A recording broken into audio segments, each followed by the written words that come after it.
کہ اسلام 14 یا 1500 سال پہلے سے نہیں آیا، بلکہ اسلام حضرت آدم علیہ السلام سے چلا آ رہا۔ بے شک۔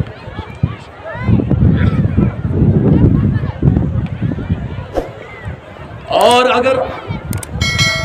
عالمی تناظر میں دیکھا جائے تو پورے عالم میں اسلام کا جو پیغام گیا ہے وہ سب سے پہلے ہندوستان سے ہی گیا۔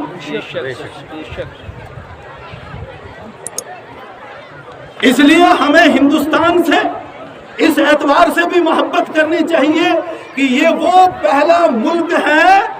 کہ جس سے اسلام کا پیغام پوری دنیا کے اندر، پورے عالم کے اندر پھیلا۔ یہ وہ ملک ہے کہ جس سے توحید کا، اللہ کی وحدانیت کا پیغام پوری دنیا کے اندر عام ہوا۔ آپ کہیں گے وہ کیسے؟ تو تاریخ اٹھا کر دیکھ لیجئے کہ جب آدم علیہ السلام نے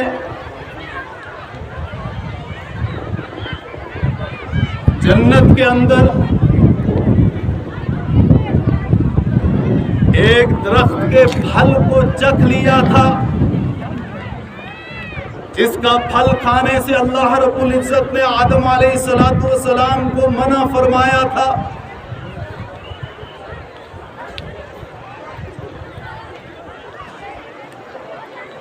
لیکن شیطان چونکہ بڑا دشمن ہے، اسی لیے اللہ رب العزت فرما رہے وَلَا تَتَّبِعُوا خُطُوَاتِ الشَّيْطَانِ، شیطان کے نقش قدم پر نہ چلنا، اس لیے کہ وہ تمہارا کھلم کھلا دشمن ہے۔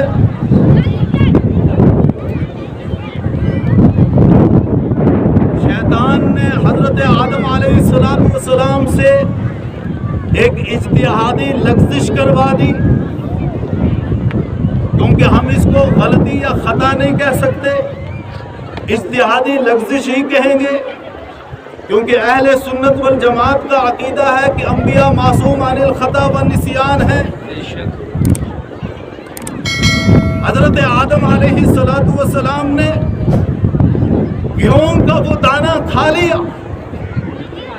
اور پھر آدم علیہ السلام کو جنت سے زمین پر اتار دیا۔ کچھ معلوم ہے آپ لوگوں کو کہ زمین کے کس خطے پر حضرت آدم علیہ السلام کو اتارا گیا؟ مطلق ہندوستان کہتے ہیں، لیکن ہندوستان میں اس وقت کئی ممالک تھے جس کو آج برے صغیر کہتے ہیں۔ پہلے یہ سارے کا سارا ہندوستان تھا، اس میں افغانستان بھی شامل تھا، اس میں بنگلہ دیش بھی شامل تھا، اس میں پاکستان بھی شامل تھا، اس میں شری لنکا بھی شامل تھا، اس میں نیپال بھی شامل تھا، اس میں اور کئی ممالک شامل تھے۔ اس سب کو ہندوستان کہا جاتا تھا، اور ہندوستان ہی کا ایک علاقہ تھا شری لنکا، اور شری لنکا میں ایک جزیرہ تھا جس کو جزیرہ سراندیپ کہا جاتا ہے، اور جزیرہ سراندیپ کے پہاڑ کے اوپر ایک چوٹی تھی جس کو بوز پہاڑی کہا جاتا تھا۔ سراندیپ کے اس جزیرہ کے بوز پہاڑ کے اوپر اللہ رب العزت نے حضرت آدم علیہ السلام کو جنت سے اتارا، اور یہ سراندیپ کا جزیرہ ہندوستان کے اندر شامل تھا۔ پھر اسی ہندوستان سے حضرت آدم علیہ السلام حج بیت اللہ کے لیے گئے ہیں، اور اسی ہندوستان سے مورخین نے لکھا ہے کہ حضرت آدم علیہ السلام نے کل 40 حج کیے ہیں، اور اسی ہندوستان سے پورے عالم کے اندر اللہ رب العزت کی توحید اور وحدانیت کا پیغام اور کلمہ لا الہ الا اللہ کا پیغام حضرت آدم علیہ السلام نے پوری دنیا تک پہنچایا۔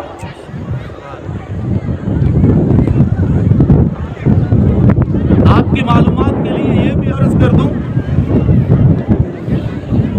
کہ حضرت آدم علیہ السلام کو تو سراندیپ کے پہاڑ پر اتارا، لیکن حضرت حوا علیہ السلام کو جدہ میں اتارا، اور جدہ کے معنی دادی کے آتے ہیں، اس لیے آج سعودی عرب کے شہر جدہ کو جدہ کہتے ہیں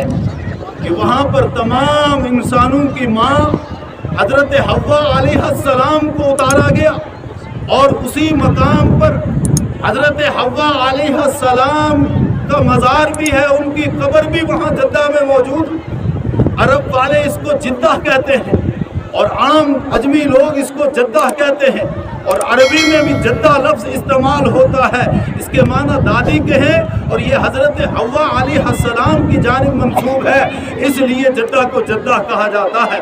اور حضرت آدم علیہ السلام ہندوستان سے حج کرنے کے لیے مکہ گئے تھے، میدان عرفات میں پہنچے، ادھر سے حضرت حوا علیہ السلام جدہ سے نکل کر اور عرفات پہنچی، اور میدان عرفات میں ان دونوں کی ملاقات ہو گئی، اس لیے میدان عرفات کو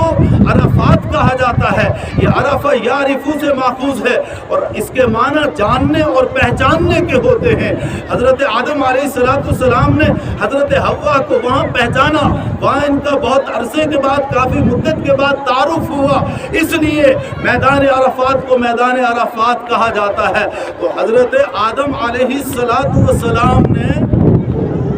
ہندوستان سے 40 حج بھی کیے، اور ہندوستان میں ہی حضرت آدم علیہ السلام اتارے بھی گئے،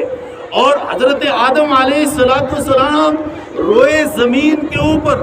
اس کرۂ ارض کے اوپر اللہ رب العزت کے خلیفہ کی حیثیت سے آئے،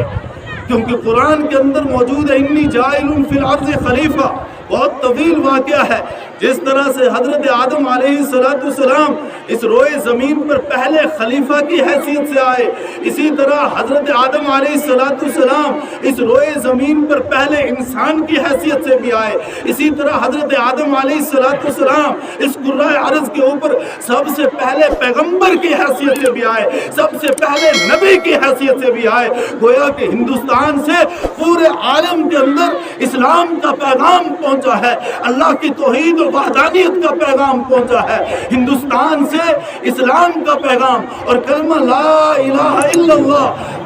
پورے عالم کے اندر پہنچایا گیا ہے۔ تو یہ ہندوستان کی تاریخ بہت عظیم تاریخ ہے۔